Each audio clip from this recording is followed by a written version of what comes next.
El texto bíblico que ustedes tienen, pongan adentro, me gustaría leerlo en Lucas capítulo 5, pasaje 4, y tiene como título Vuelve a echar la ley.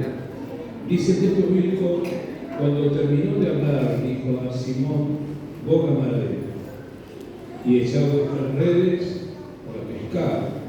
Respondiendo Simón le dijo: maestro, toda la noche hemos estado trabajando y nada hemos pescado, mas en tu palabra echaré la red.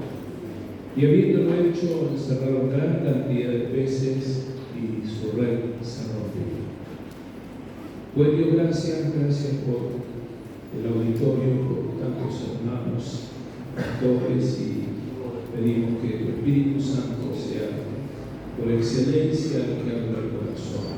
Estamos desafiados a entrar en una nueva etapa en la vida espiritual, y seguramente tú tienes hijos aquí en Uruguay a los cuales viene hablando desde tiempo.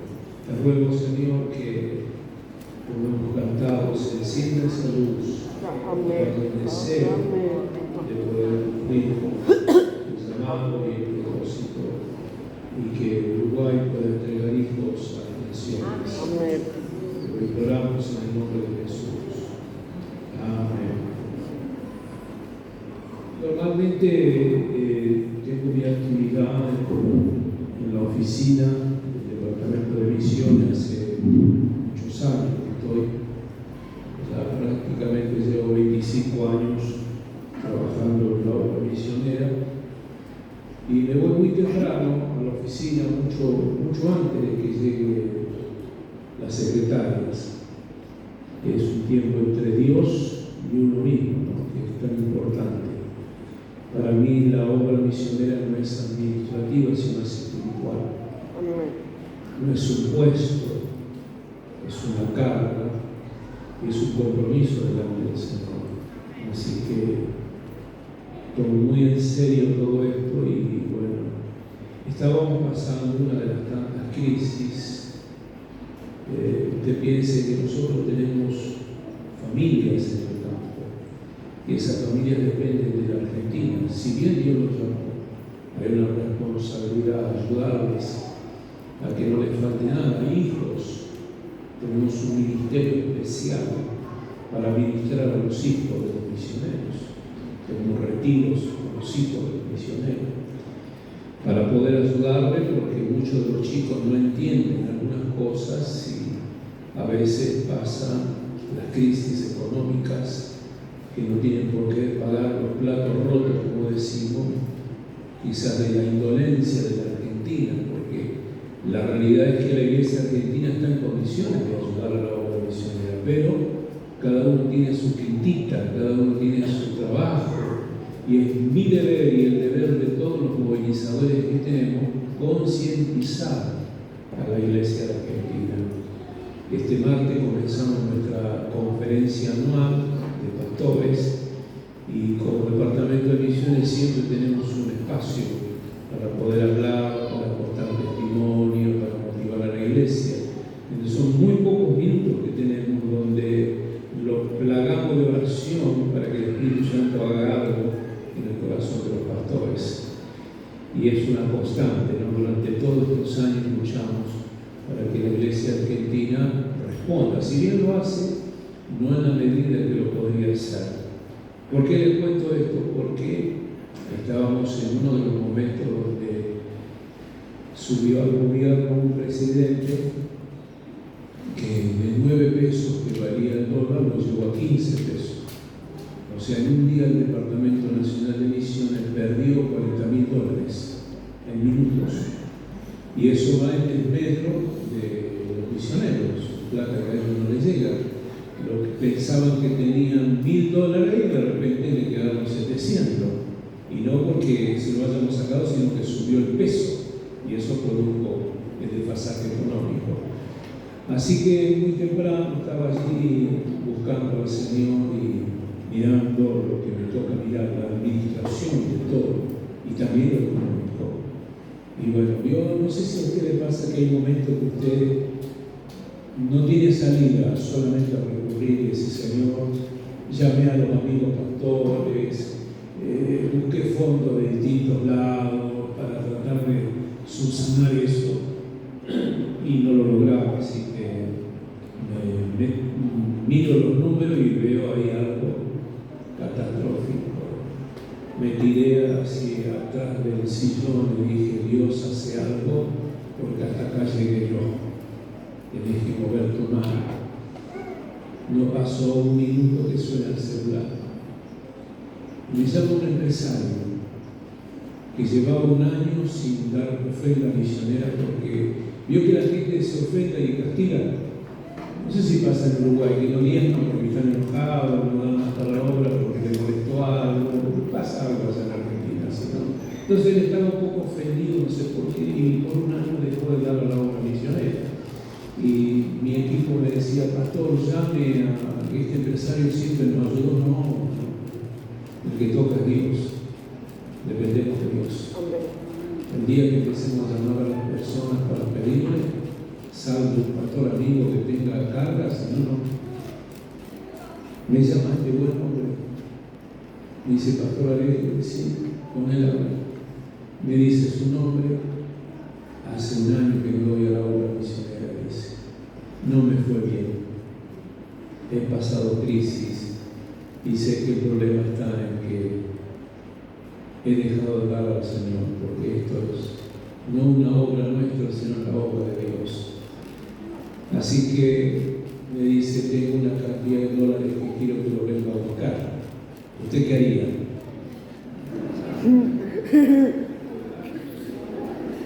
No tengo tiempo. Vamos a esperar. Ahí se te cae la corona, porque vos tenés que pensar en la obra más que en tu ego. Amén.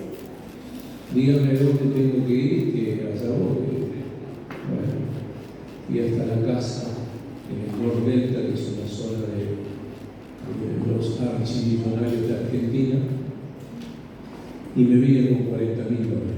Amén, Padre, amén. Dios solucionó el problema y veníamos.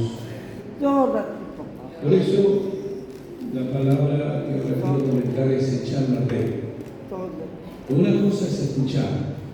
Y usted sabe que dice Romano que el oír produce fe.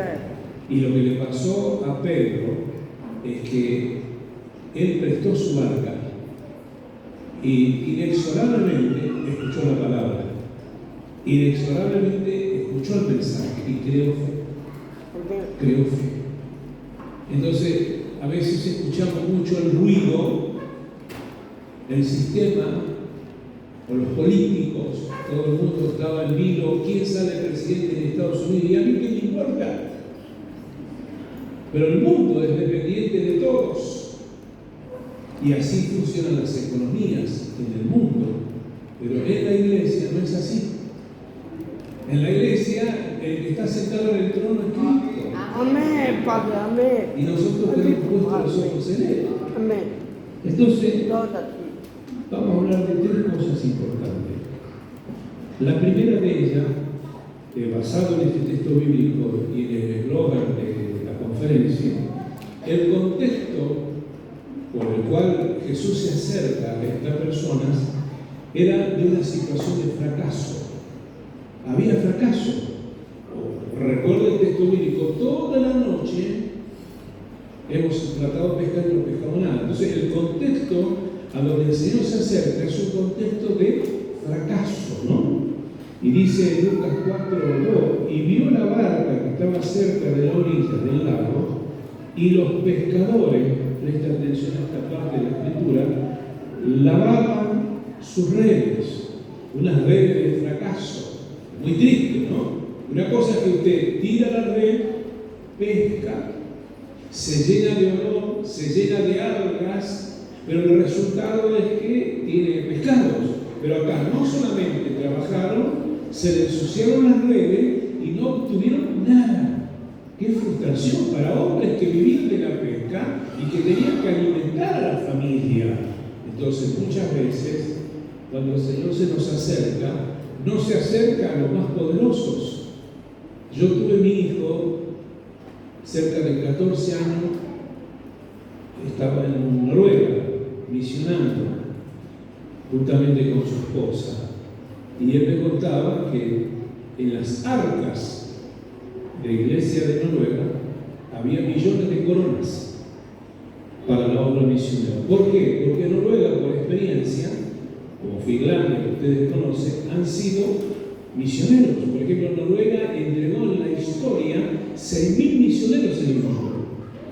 En Argentina, desde la provincia de Córdoba hasta el norte, Jujuy, ha sido bendecido por la obra misionera. Hoy estamos teniendo en la Unión de Asamblea de Dios 120 iglesias de la Unión Pentecostal de los Nuevos. Obras tremendas que han hecho, impresionantes. Tienen el dinero, pero no tienen la obra, no tienen la gente, no tienen las personas que pudieran salir a la obra del Señor. Y a eso también se le puede llamar fracaso. Entonces no es la cuestión económica. No es la cuestión si hice algo bueno o hice algo malo. El asunto es que en el desafío, para poder entrar al mar, al desafío más grande, hay que prestar algo. Aquí prestaron la barca. Y nosotros damos nuestro corazón, nuestra vida para el servicio del Señor. ¿Me están entendiendo? Entonces, y muchos de nosotros venimos de alguna frustración en la vida, en algún fracaso. Y el Señor no hace una obra inmediata, porque ahí podríamos pensar, bueno, el Señor le solucionó el problema antes de empezar a predicar. No, primero tenían que entregar su vida, entregar la barca, crear fe, porque tenían que oír la enseñanza para poder obedecer. Porque ¿cuál fue la palabra de Pedro? No pescamos nada, pero vamos a hacerlo en tu nombre. ¿Qué le pasó a Pedro?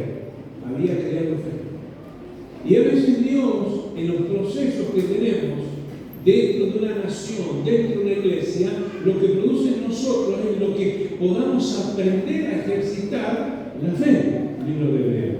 De bien no sea maestro, muchos de nosotros dicen, tener necesidad de lo que no es bueno. Que hoy lo observo en mucha gente en la congregación que, yo le decía el otro día a los hermanos de la iglesia, cuando yo llegué a Cristo, era el pastor, la Biblia y el himnario. No había discipulado, no había instituto bíblico, no había grupos de contención, no había nada de eso. Era usted y el Señor y punto de oración. Martes, punto de oración. Y tenías que creerle al Señor. Y Dios hacía obras tremendas. Y íbamos para adelante. Y había problemas en la iglesia, pero nadie se movía porque conocimos a Cristo. Hoy tenés contención, seguimiento, enseñanza, tenés internet, tenés YouTube, tenés todo lo que querés. Y entonces Dios necesita gente que para entrar al mar, primero, ponga su vida a disposición del Señor. Pero no significa que una iglesia esté llena que la gente haya entregado su vida a Cristo. La prueba está la gran ausencia de obreros que tenemos dentro de una nación, para una obra local, para un anexo, para un ministerio dentro de la iglesia, y ni hablar de algunos obreros que tienen un tiempo marcado para Dios. No tienen mucho tiempo. Yo puedo dar esta porción a Dios y no me exija más. Uno de los obreros que estaba bajo la supervisión de mi hijo, él era el pastor principal en la iglesia de Noruega, y le dice, por favor, coordiname aunque sean las reuniones. Dice, no me presione más porque voy a pedir licencia porque estoy estresado. Increíble, ¿no? La gente se estresa, ¿no? Porque la vorágine de la vida es tan grande y las actividades son tan grandes que hay poco espacio para prestarle el barco al Señor. Pero en definitiva, alguien que pasó la vida buscando, y es muy triste cuando nos encontramos con el resultado de un trabajo no respaldado, porque estaban lavando redes. ¿Cuánta gente en este tiempo lava redes de fracaso? ¿Cuánta gente tiene colgadas sus redes donde han tratado de servir en un área y se han frustrado? Y se quedaron con las redes sucias, se quedaron con la frustración. Mi estimado, entrar en un programa de meternos en la obra del Señor exige desafíos muy grandes. Miren, hace unos años, en el 2008 aproximadamente, llevé una radio a Chad, a África. Y interesante porque la radio era muy importante para predicar. Una radio que estaba funcionando y que para sorpresa nuestra nos costó mucho plantar esa radio, mucha oposición, pero usted sabe que Dios tiene todo bajo control, ¿no? El secretario de Comunicaciones del mundo musulmán, sin saberlo, el presidente era cristiano. Encubierto, pero no cristiano. Cuando hacemos los trámites para la radio, para que se habiliten ya, todo el mundo puso oposición porque dijo que la radio que es cristiana, ¿no?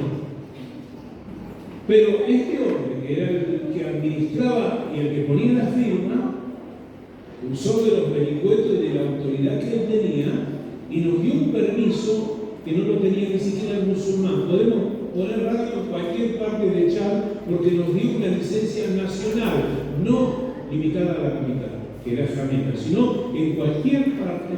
Así que teníamos la oportunidad y la bendición de parte de Dios. Primer paso, primera victoria, pero había que lucharla para lograr tener. Tuvimos frustraciones a montones, rechazos a montones, pero a ver, ¿cuántos dicen que los cristianos no se tienen que rendir?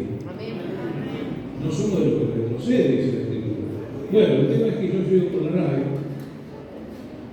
tardé una semana en recuperarlo porque en el vuelo de Iberia se perdió, me lo llevaron para Kenia, hicieron recorrer África y la verdad que tenía que venir a Chad. La recuperé la radio, un poco maltrecha, pero la recuperé. Sacamos la radio viejita, pongo la nueva, una fundación que la había donado, el equipo, como digo radio, estoy hablando de todo el equipo, un montón de cosas que llevé. No funciona la radio. Prendemos la radio, no funciona. Llamamos a los técnicos de Argentina, de África, nos dieron las directivas, no funcionó. Oramos, reprendimos al diablo, a todo el mundo. Gritamos, lloramos, la radio no funcionó. Y el operador de la radio, Matías, era un chico que tenía parálisis de la mitad de su cuerpo para abajo. Le habían aplicado mal una inyección, afectaba su cuerpo, quedó paralítico y andaba en silla de ruedas. Entonces él era el operador de la radio. Verlo a Matías tirado en el piso, rogándole a Dios. ¿Por qué tanta preocupación? Salíamos con el misionero, andando por las calles de Jamena, en Chad, en el marché que ellos me dicen, que es el supermercado, y todo le preguntaban al misionero: ¿qué pasa con la radio Voz de Esperanza? ¿Por qué ellos escuchaban la palabra? Si eran musulmanes, escuchaban la palabra del Señor. Más tristeza para nosotros se la ha dado corta. La radio funcionó, la hicimos funcionar, salimos a recorrer, y cuando salimos a recorrer la ciudad, en las gomerías, en los almacenes, las radios colgadas o parlantes, se sentía el jingle de nuestra radio cristiana, Voz de Esperanza. El año que cumplimos aniversario, usted se acordará, yo que tiene algunos años, había un celular en Nokia chiquitito, ¿se acuerdan? En el Nokia, que no había WhatsApp sino mensaje de texto.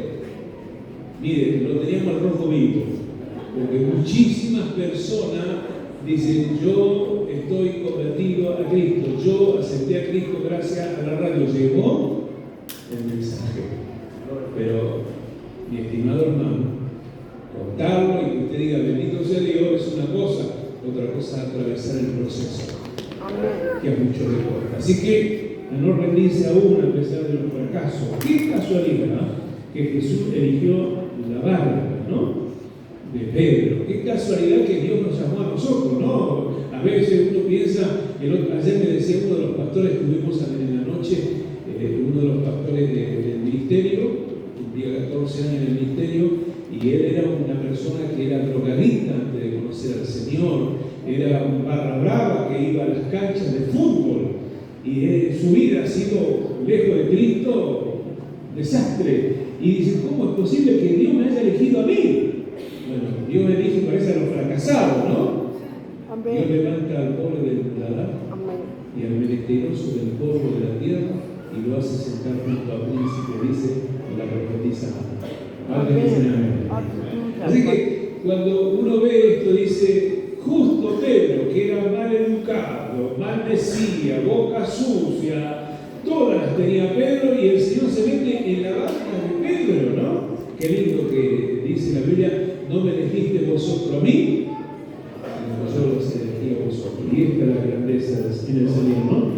Lo bueno es que me gusta esto de boca mar adentro, es que antes de que esto llegue, se le hizo un pedido a Pedro. Me prestás la barca, lo tengo que predicar, y Pedro no se lo negó. ¿Sabe qué me habla esto? Que a pesar de la frustración no había amargura. ¿Conoce a alguna persona resentida en la vida? Yo no. Vio que nosotros en Argentina decimos un dicho, no sé si será así acá, sangran por la herida. Esto es un amargado. Tiene una frustración tan grande que sale el sol y se enoja contra el sol. Llueve y se enoja. Y que no veo nada que venga el invierno, este invierno no lo aguanto más. Todo está mal. Bueno, Pedro, a pesar de la frustración, no le negó al Señor el pan. Señal de que no estaba amargado a pesar de él. Por más que hayas fracasado, estimado varón y mujer de Dios, aunque lo hayas intentado varias veces, 7 veces cae punto, 7 veces se puede levantar. Vamos a comenzar de nuevo, ¿no? Vamos a comenzar de nuevo, en el nombre de Jesús. Lo segundo, la vida no es quedarte en las redes sucias, debes entrar más adentro. Porque el punto era que estaban abajo en las redes. Yo ya lo intenté, no vuelvo a meterlo. Te quedás con el fracaso, te quedás con la frustración de que yo no puedo. No. A ver, no se quede en eso empancarado porque logró su objetivo el adversario. Hay que volver a insistir, ¿no? ¿Qué dijo Jesús? La viuda y el juez injusto. Que no tenía a Dios, pero sin embargo, descansado, tuvo que entregarle la petición a la viuda. Y nuestro Dios está esperando de nosotros la persistencia y la fidelidad. Amén, Padre. Amén. Estaba edificando el templo de la iglesia central hace unos 35 años atrás, y la bolsa de cemento que necesitaba para fabricar ladrillos, los de cemento, los bloques que le llamamos nosotros, me representaba 5 diezmos de los hermanos. O sea que no había plata y el cemento estaba carísimo, pero tenía que comprar. Así que usted sabe que los hermanos colaboran en la congregación los sábados y domingos que no trabajan. Ahí tenía todos arquitectos, todos ingenieros, todos opinólogos. Y teníamos ahí la bloquera para empezar a trabajar. Y no que está fuera de nivel, no que hacíamos un ladrillo y se rompía, y hacíamos otro y se rompía, una cosa.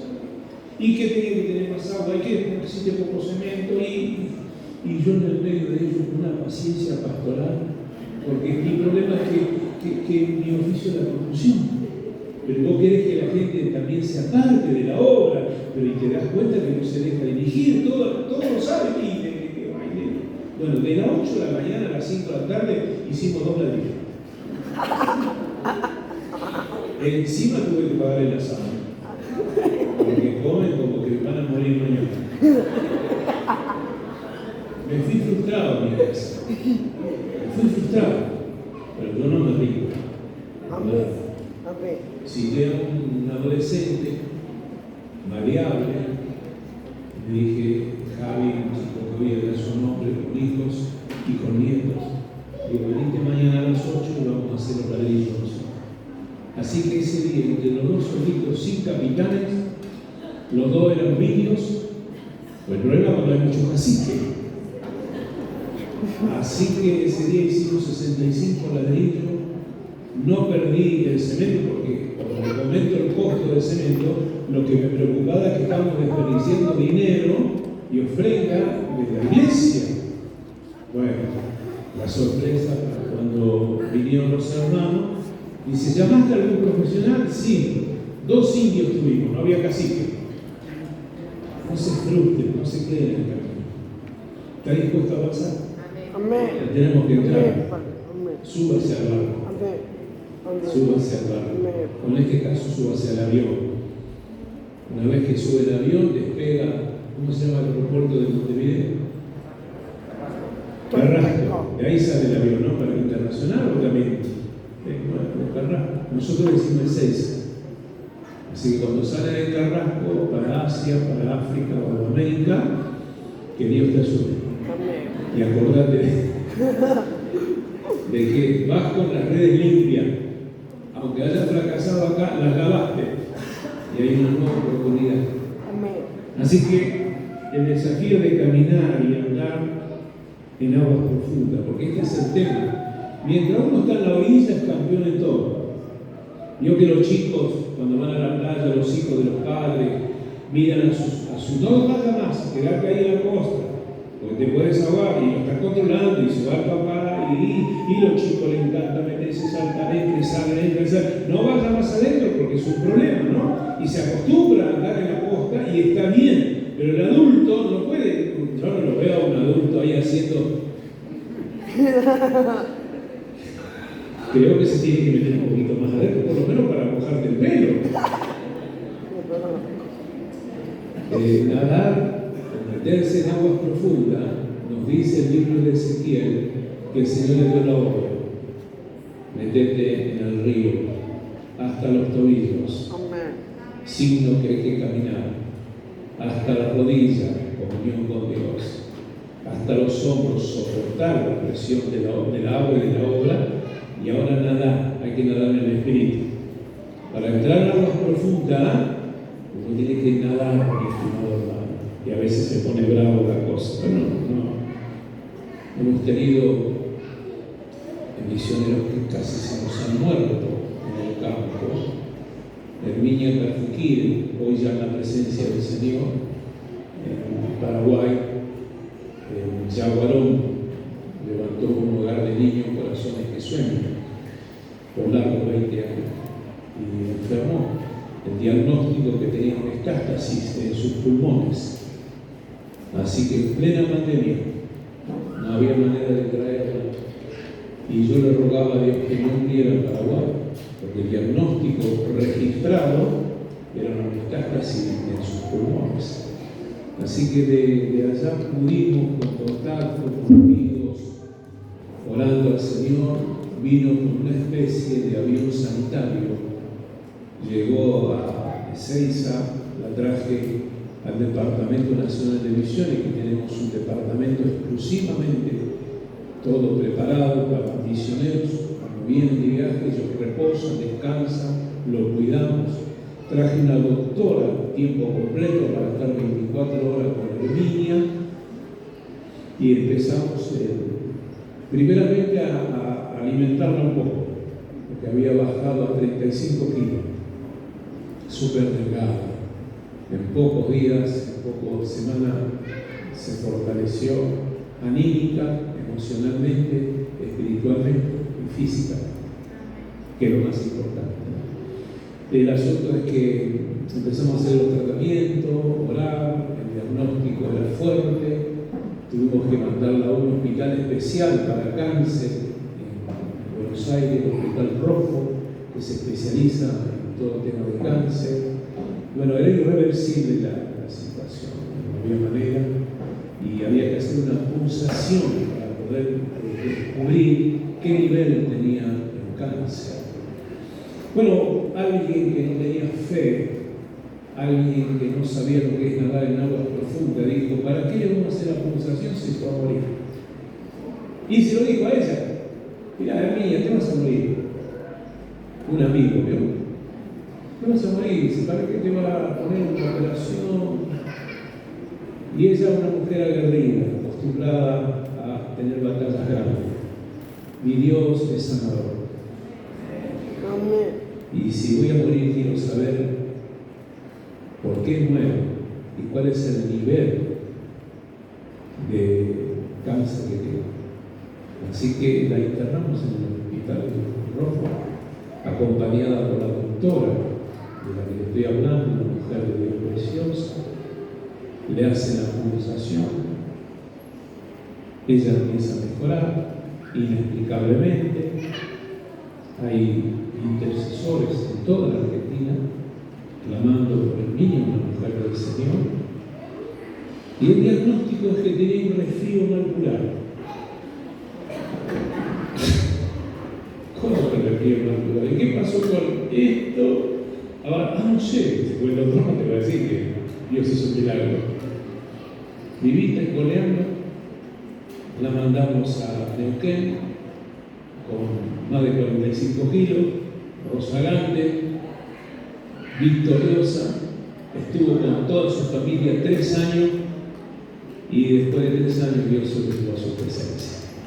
Amén. Nadar en aguas profundas Todo aquí, papá. implica a veces situaciones que afectan las emociones y te pone a prueba hasta donde llegas. Amén. No te rindas. Vuelve a echar la red. Amén, papá. Métete adentro. Y ahí está. ¿Dónde está el resultado? No está en la orilla. No está siendo espectador, sino adentro. Por eso me gusta estar en el campo con los misioneros. Me meto mucho con ellos. Me voy a la selva, me voy a Europa, me voy a Africando, por todos lados me meto. Allá no tengo problemas para meterme en esos lugares y veo y siento lo que vive un misionero y se lo cuento de primera mano, ¿no? Estuve en una selva donde, gracias a Dios, no pudieron cazar el mono que me querían dar de comer. Porque el cacique me quería honrar con un mono. ¿Cómo usted quizás viene un amigo, quiere honrarle con una comida autóctona de Uruguay, un asadito, no sé, algo que ellos te quieren dar, pero ellos no comen todos los días comida, están comiendo plátano y algunas cosas que tienen que ver con lo práctico, pero el mono lo reservan para algo especial y el especial era yo. Gracias a Dios que no lo casó y lo dije, lamento. Bueno, pero tengo una tortuga, ¿no? Ese es el mal adentro de muchos de los profesionales.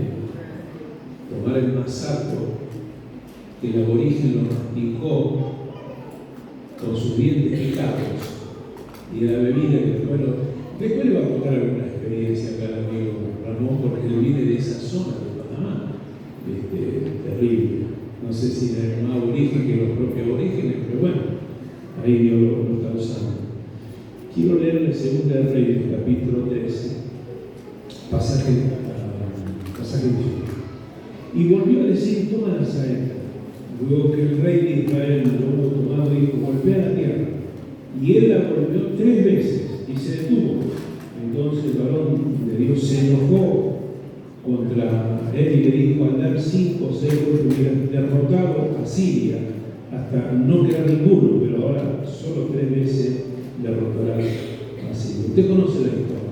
Estamos hablando del rey Joás, que quería una bendición, quería que Dios lo bendijera desde la orilla, sin entrar a lo profundo, ¿no? Al mar adentro. Claro, para él, Eliseo era la historia del hombre que recibió el mando de Elías. Y el rey de Israel esperaba una bendición de parte de Eliseo sobre él, y la condición de este hombre que está enfermo, que me imagino para el rey habrá dicho: este hombre está enfermo y está medio loco, porque le dice: abrí la ventana y tirá tus saetas, saeta de Jehová, saeta de salvación, la palabra profética de Eliseo. Ahora tomate el arco y golpea el piso. No le dijo cuántas veces, le dijo golpear. Y él lo hizo 1, lo hizo 2, lo hizo 3 y se detuvo, porque es incomprensible para el rey lo que le manda hacer Eliseo. Y la palabra es: hubiese golpeado 5, hubiese golpeado 6 y la victoria sería sobre tu vida. Pero por cuanto detuviste la bendición, porque los únicos que detenemos la bendición somos nosotros, no Dios. Ese es el problema del rey. Ese es nuestro problema cuando pensamos en las limitaciones. Nos ponemos limitaciones para poder servir al Señor. Hace unos 20 años atrás, en Argentina, se decía que no se puede.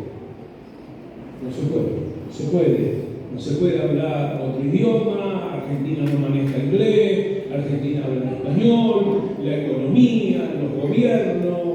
No se puede. Y empezamos a trabajar para revertir esa palabra no se puede. Recorrimos toda la Argentina con la movilización. Había momentos que había 5, 10, 15, 50 no importa la cantidad, nuestra perseverancia era revertir la palabra que en el Señor se puede hacer obras. ¿Cuánto creen que Dios puede hacer? Amén. Hay que persistir, hay que continuar. Ahí Oscar dijo al comienzo que esta es la 8ª conferencia de misión. Digo bien, he traído misioneros, montones han pasado por acá. Hemos estado en distintas partes de Uruguay también, hemos asistido y he tratado de despertar la obra misionera y se está viendo resultados, gente que sale a la obra, grupo potencial misionero, y la movilización es tan importante para concientizar que Dios se puede. Así que después de tantos años logramos romper el paradigma que no se podía. Bueno, hoy no hay lugares donde no estén nuestros misioneros. Hay misioneros nuestros que hablan entre 3 a 4 idiomas. No solamente idiomas, sino dialectos. Y se ha podido, se ha trabajado. Hoy, por ejemplo, nosotros tenemos una base de trabajo que es Filipinas. Ahí mandamos a nuestros misioneros cuando quieren ir a Australia, cuando quieren distintas partes del mundo. Ahí enviamos a nuestros misioneros a Filipinas, porque ahí es una escuela para enseñar inglés. Aunque tengan una base de inglés, ahí van a aprender bien el inglés. Si llegan al país de su llamado, van a comunicarse con el idioma inglés, pero después van a tener que hablar el idioma del país. El croata, tenemos algunos misioneros, el noruego, el letón. El otro día estoy hablando con uno de mis misioneros, digo, estoy en la reunión, no te veo que estás en el sur, necesito que estés en el sur, y me manda la foto, pastor, estoy estudiando italiano. O sea, estamos bendecidos de parte del Señor, y me gusta muchísimo hasta misioneros que hablan en persa, idioma antiguo, pero lo han aprendido en el campo, porque se metieron mal adentro. Así que, bueno, yo no descarto nunca al adulto, pero apuesto mucho a joven, porque tiene todo por delante para aprender muchas cosas, porque hay facilidad para aprender. ¿Cuántos me dicen? 2 aquí. Ninguna persona adulta. Tenemos misioneros que tienen 70 años y que salieron al campo, no hay ningún problema. Pero es mucho más viable cuando comenzamos a mirar a la nueva juventud.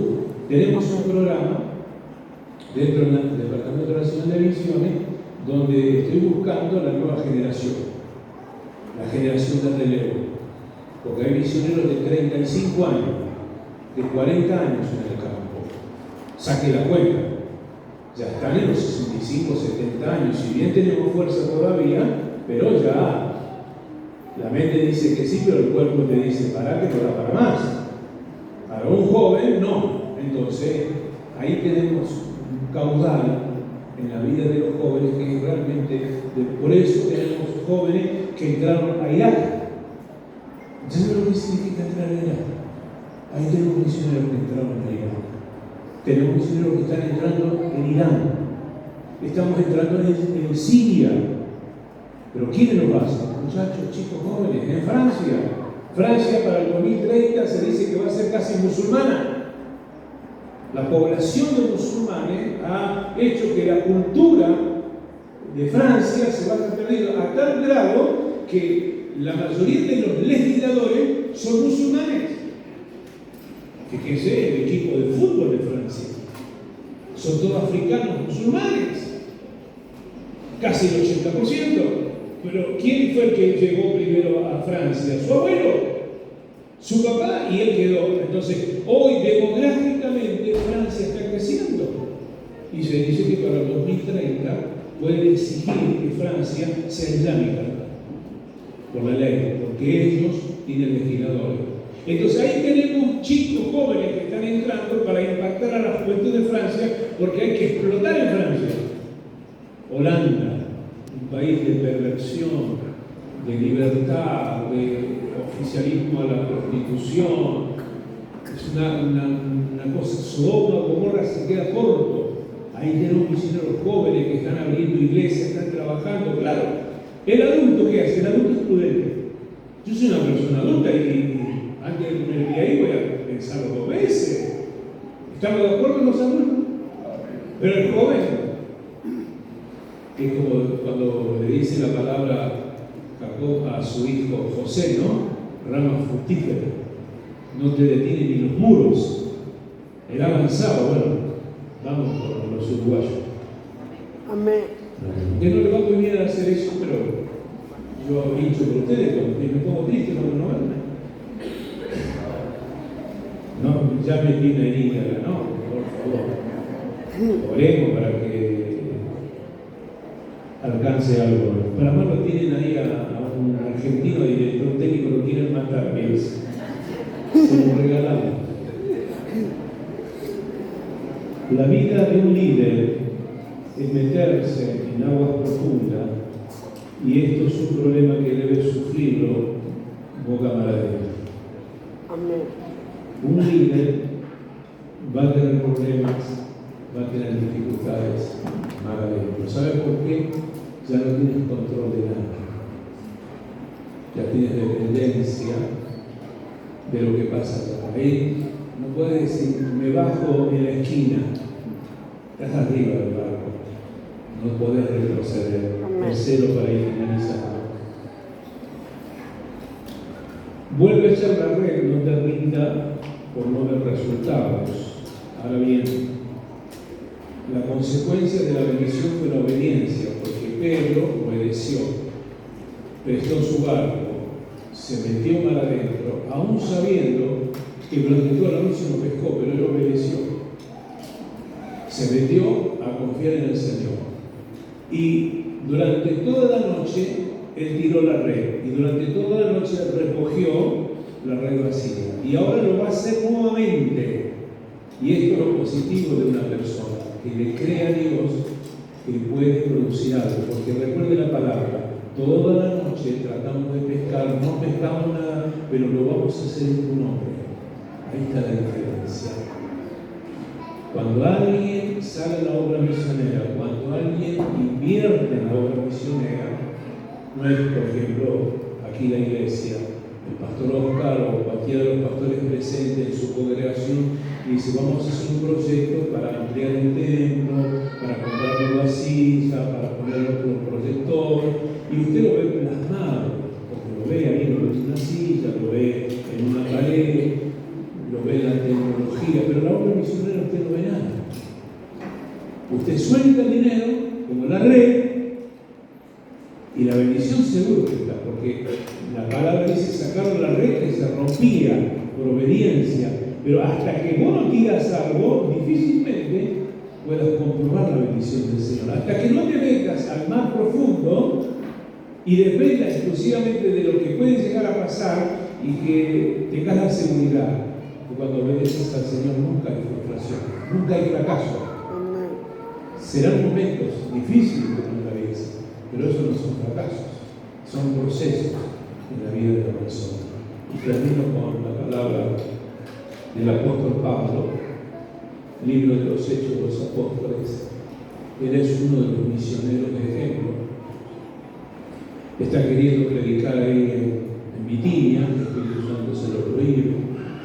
Quiere hacer algo ahí en Asia, el Espíritu Santo se lo prohíbe. Pero él no se frustró, no se quedó en el fracaso aparente, sino que buscó a Dios. Porque de la única manera que Dios le puede mostrar una misión a usted es si busca a Dios. Buscó a Dios. Y el Señor le reveló, usted conoce la historia, pasa por Macedonia.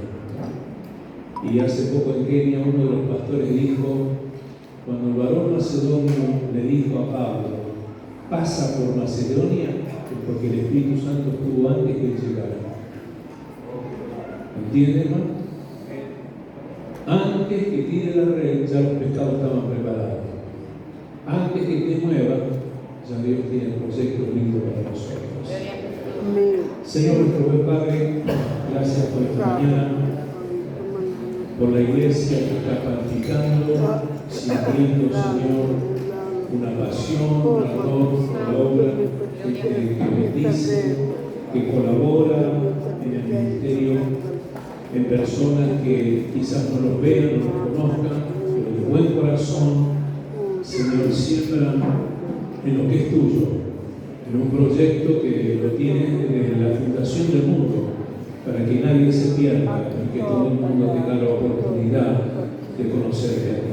Te ruego, Espíritu Santo, en este día, que sigas trabajando en el corazón de mis hermanos, que trabajes en el que tienes llamado, que le vayas dando forma y que se atrevan a meterse mal adentro, Señor. Aunque el mar sacuda, aunque estemos lejos de la seguridad acostumbrada, Señor, ahí vamos a experimentar lo maravilloso de ver los milagros que tú sabes hacer. Te honramos por siempre, Jesús, y a ti sea siempre la gloria por siempre. Amén. Dios le bendiga.